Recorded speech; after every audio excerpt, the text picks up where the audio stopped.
What's going on, everybody? Welcome back to Steve's Random Stuff. Today I am back out in the garage. I'm getting my tackle ready for the upcoming Redwood Empire Bass Club tournament at Clearlake this coming weekend.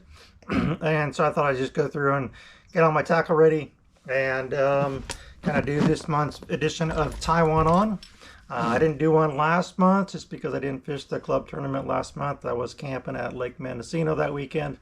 So anyways, I'll just kind of get into some of the baits. And before I kick that off, I just want to give a shout out to my new friend Wyatt. He is 7 years old from Santa Rosa. He said he watches a lot of YouTube stuff, and met him and his family up at Mendocino Redwoods RV Park a couple weeks ago. And Wyatt took me fishing up to the pond. I had gone camping, didn't bring any fishing poles with me, so Wyatt was gracious enough to take me fishing, and we caught a bass. So that was pretty exciting. That was Wyatt's first black bass, as I understand. So hopefully there's many more of those in his future. So if you're listening, Wyatt, give a comment down below and say hi. Good luck out there if you're fishing again. All right. So as always, when I'm tying on my baits, I like to tie one on myself.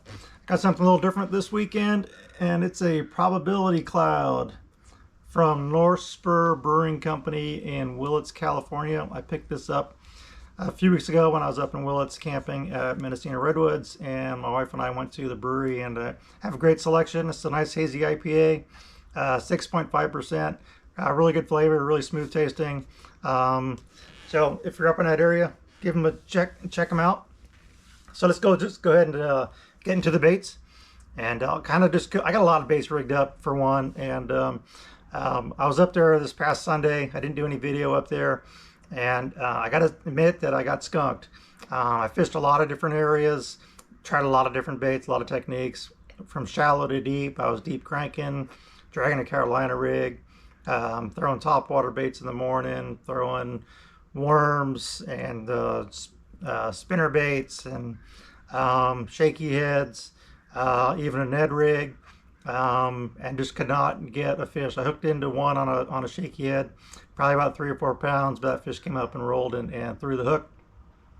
And I had about maybe 2 or 3 other bites the rest of the day and fished for 8 hours, and I wasn't able to land any fish. So I'm kind of stumped right now with what's going on with the lake. You know, I don't go up there as much as probably I should, but I'm gonna give it the best shot. It's a 6-hour tournament that we'll be fishing due to the fishing game regulations. It's August. This 6-hour restrictions goes through the middle of September, so one more month to go on that. So let me just kind of go through some of the baits. Some are kind of going to be my go-to baits, and some of my starting baits. So to start off the morning, I'm going to throw a popper. This is the Rico popper.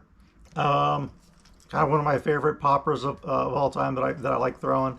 I have this on my my Pal Endurance rod. It's a great rod for topwater, and 17-pound straight mono on that with a loose reel. This is actually a crankbait rod, but it throws the topwater baits really well and loads up really nicely when you hook into the fish with those big treble hooks. So I'll start off with that. Next is bait. This is a Buzzbait, kind of a little different Buzzbait than what probably most of you have seen. This has a clear plastic blades on there. I'm not sure who makes this. I'm not sure this is a Mr. B spinner bait. I've had this for a long time. Kind of buried in my box, and it's really subtle. I was throwing this on Sunday. I did have one blow up on this. I have it paired up with a Littlefoot Lures Toad, kind of a black and white swirl, again from Littlefoot Lures. Thanks, Eric, for those. And so this, you know, it's a 4-blade Buzzbait. It spins really well. It's a little bit more subtle than some of your noisier spinner baits or buzz baits, so I thought I'd give that a try. And like I said, I had a blow up on that on Sunday, so I thought I'd give that another try. And then if I run into some areas,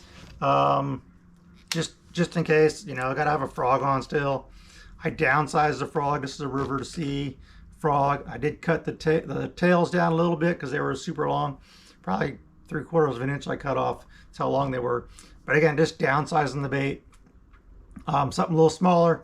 If everyone's throwing those big frogs, I want to give them something a little different, a little more maybe finessey, you know, to look at. So got the small frog on there.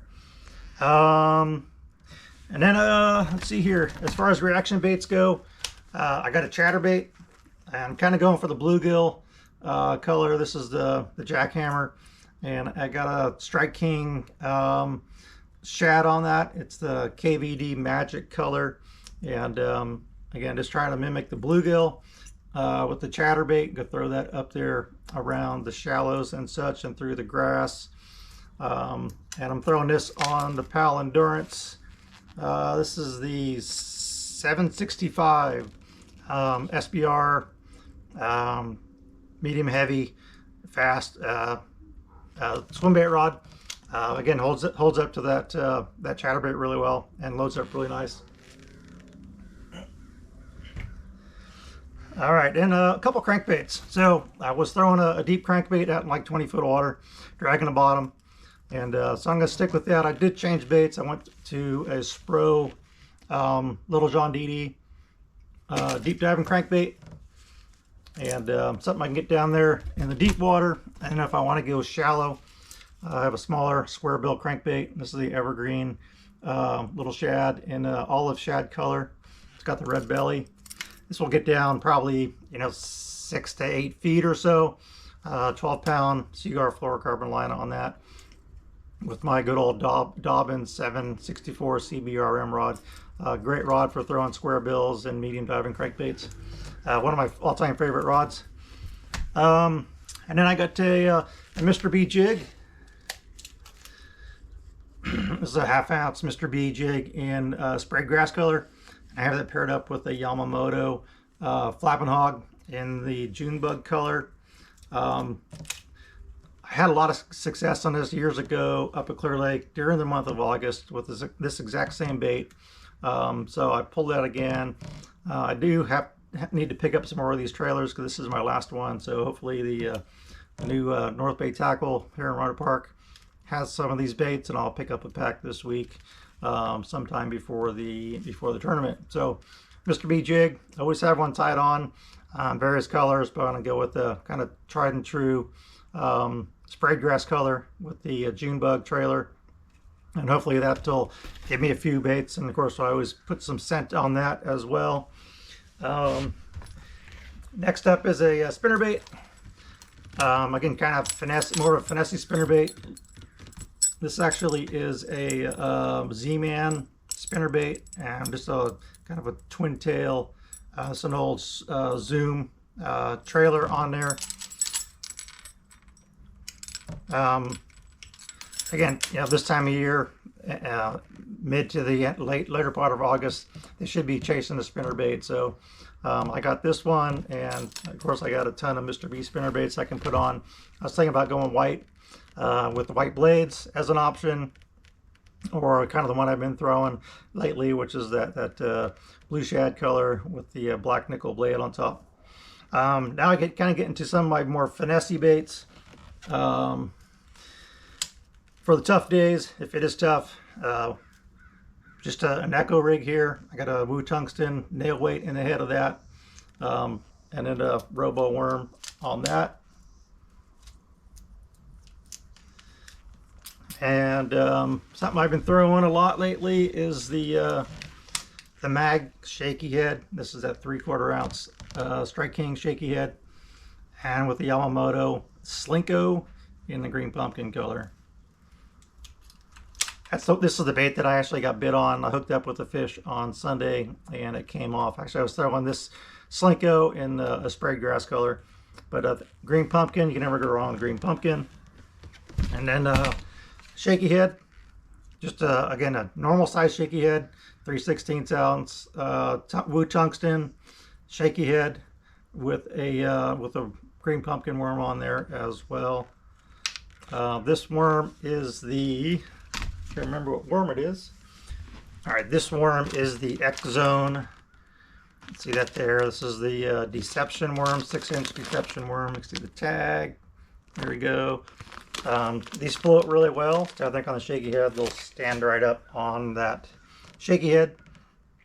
And then last but not least is a drop shot. And you can never go wrong at Clearlake with the MM3 worm on that. I went with the red hook, kind of Texas rigging, so I can throw it up around the toolie edges and such. This is kind of a red 1/0 EWG hook. Get that hook out there, and going with a 3/16 ounce Woo tungsten. You can see that Woo tungsten sinker. All right, so the Woo tungsten sinker. There you go. So that is about the lineup. I do have my Carolina rig still rigged up in the rod locker with a Yamamoto Sanshuo on the back of that with like a 3-foot leader, 3/4 ounce weight, you know, kind of your standard Carolina rig. Also a Ned rig with the PB&J colored TRD, the long TRDs, and I think that's about it. So got a lot of baits to choose from, but kind of my go-to baits will be the top water in the morning, and then I'll probably just go to the jig around the rock areas, and probably the finesse baits, the drop shot, and the shaky heads. And if I feel that the conditions are right for the crankbait, if we're in the right areas, I'll throw a crankbait as well. That's kind of where I'm at. Like I said, I was up there Sunday and got skunked, so you know, sometimes it happens. You know, so gonna run around probably, try not to burn too much gas, but again, with 6-hour tournament, we gotta kind of move quickly and get it done. So looking forward to getting back up there and redeem myself and get a limit. So thanks for watching.